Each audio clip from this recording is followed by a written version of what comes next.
L'info du Grand Lille en continu. Adrien Lanois. Mardi 20 septembre, bonjour à toutes et à tous et bienvenue sur Grand Lille TV, 7h15 en direct. Très bon réveil, très bon appétit également. Et si vous nous rejoignez déjà à table avant de partir travailler, l'infotrafic, c'est dans un instant. Ce qui vous intéresse déjà à la une ce matin chez vous, c'est la météo, les prévisions du jour avec encore beaucoup de nuages attendus aujourd'hui dans la région. Seulement de rares éclaircies de ciel bleu. Globalement, le temps devrait rester sec, mais on ne sera pas non plus à l'abri d'une ou deux averses localement. Presque pas de vent annoncé aujourd'hui, des températures stables et de saison. 21 degrés de prévu pour les maximales cet après-midi. On en reparle bien sûr avec les prévisions complètes de Météo Service avec Clotilde Leguévac après ce journal. L'autre info à la une qui vous intéresse, c'est l'info au trafic, bien évidemment avec déjà les ralentissements sur l'A1, la 25 et la RN 41 en direction de Lille. Attention aussi à cet accident signalé au niveau d'Anglo et de l'échangeur entre la rocade nord-ouest et l'autoroute A25. Un peu de monde aussi déjà. À la Madeleine, entre Lille et le carrefour Pasteur, rue du Général de Gaulle, soyez prudents sur la route. On en reparle dans quelques instants. Dans l'actualité du jour, on évoque la rentrée politique de Xavier Bertrand hier à Lille. L'occasion pour le président de la région des Hauts-de-France de définir les futurs grands projets du territoire. Plusieurs thèmes à aborder, mais pas de réelle annonce. D'abord, les migrants. Xavier Bertrand a réaffirmé sa volonté de fermer la jungle de Calais et en présentant un plan après-Brexit pour attirer les entreprises britanniques dans la région. Côté environnement, le président a rappelé sa préférence pour l'énergie nucléaire et le besoin de la construction du canal Seine-Nord. Xavier Bertrand est revenu aussi sur son dispositif Proche Emploi. Il promet un bilan dès le mois d'octobre prochain de ce numéro de téléphone gratuit mis en place après son élection en janvier, dont l'objectif était de redonner un emploi à 60 000 chômeurs d'ici septembre. On écoute tout de suite le président de la région des Hauts-de-France, Xavier Bertrand, à propos de l'autorisation par l'État donnée aux sociétés d'autoroutes d'augmenter les tarifs des péages pour gagner 1 milliard d'euros. Xavier Bertrand est au micro d'Idil Gunaï avec Alexis Tessier. J'ai pas dit non au nouvel impôt régional à la taxe pour les régions de 600 millions d'euros pour fermer les yeux sur le racket des sociétés d'autoroutes. Quand je vois le ministre des Transports qui nous dit c'est pas grave, c'est pas beaucoup, je suis désolé, ça fait combien de temps qu'il n'a pas payé le péage, lui? Non, parce qu'il est là aussi le sujet. Si les politiques vivaient vraiment ce que vivent tous nos concitoyens, peut-être qu'ils réagiraient autrement. Ça s'appelle le bon sens, mais le bon sens, il est interdit à personne. Donc moi, je le dis très clairement, sur cette question-là, même s'il y a des investissements dans la région, les sociétés d'autoroutes, elles peuvent payer, elles doivent payer. Il y en a marre de ce racket fiscal d'une façon ou d'une autre. Et à noter que Xavier Bertrand ne s'est toujours pas prononcé en faveur d'un des candidats à la primaire des Républicains. Et le président de la région dit attendre de voir les débats.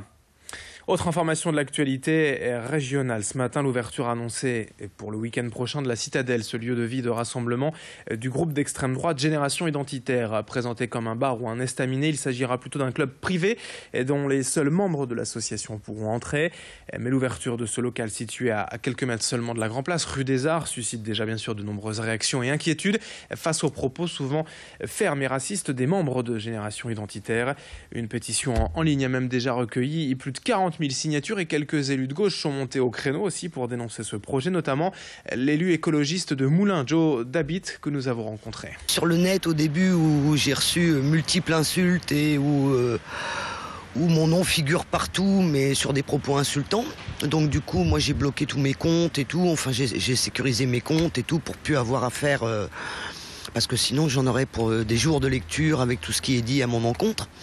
En plus, moi, ce qui me dérange profondément, c'est sa pétition.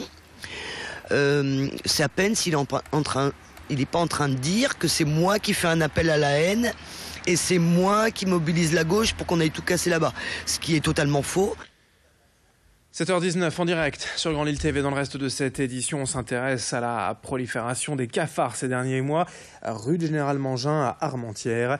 Après une première invasion il y a 3 ans, les riverains voient de nouveau les colonies de cafards revenir en grand nombre ces derniers temps.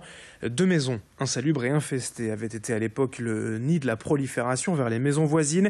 une des habitations avait été traitée, la situation s'était améliorée, mais dans l'autre maison, l'occupante refuse encore et toujours l'accès à la société de désinfection. Du coup, le bailleur social a mis en place un protocole pouvant apporter une réponse temporaire, mais tant que l'on n'aura pas accès à cette habitation où prolifèrent les cafards, les petites bêtes reviendront tôt ou tard.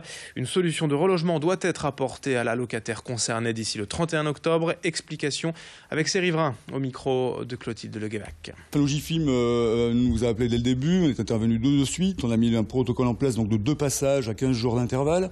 Suite à ça, les locataires traités une deuxième fois doivent attendre 1 mois. On leur a remis des plaquettes, c'est des détecteurs où on a une phéromone femelle qui leur permettra 1 mois après, donc le dernier passage qui a été fait semaine dernière, de se rendre compte, il y en a encore ou pas. S'il y en a encore, on voit avec Logifim et on repassera jusqu'à temps que ça aille. Ça permet pour l'instant de les protéger, on va dire les protéger au mieux. Il nous reste un foyer en place qui continue à polluer la rue. Vous avez pu être tranquille pendant quelques temps, même quelques années, mais il y a un gros travail de fond et si on n'a pas été à la source, le problème est toujours là. Et puis enfin, c'est jour-ci jusqu'au 22 septembre. C'est la si vous êtes parent vous-même, est-ce que vous êtes déjà retrouvé coincé dans les bouchons, en retard pour l'école, en retard pour le travail, avec les enfants à l'arrière? Ça, c'est un problème qui est observé tous les matins sur les routes et auquel Zouzoucar propose une réponse. Il faut savoir qu'il y a plus de 10 millions d'enfants scolarisés en France, donc entre... Alors je vous le disais, c'est la semaine européenne de la mobilité. L'objectif de l'événement est de inciter le plus grand nombre de personnes à adopter une démarche éco-citoyenne en privilégiant les déplacements doux et alternatifs. Exemple avec le responsable de cette application Zouzoucar que l'on vient d'entendre, que l'on va réécouter un peu mieux dans un instant, qui permet aux parents d'un même quartier de se retrouver pour faire du covoiturage pour l'école, pour mutualiser en fait les conduites vers l'école. On l'écoute, Nicolas Dossi, le créateur de cette application Zouzoucar, il est basé à Tourcoing. Si vous êtes parent vous-même, est-ce que vous êtes déjà retrouvé coincé dans les bouchons, en retard pour l'école, en retard pour le travail, avec les enfants à l'arrière? Ça, c'est un problème qui est observé tous les matins sur les routes et auquel Zouzoucar propose une réponse.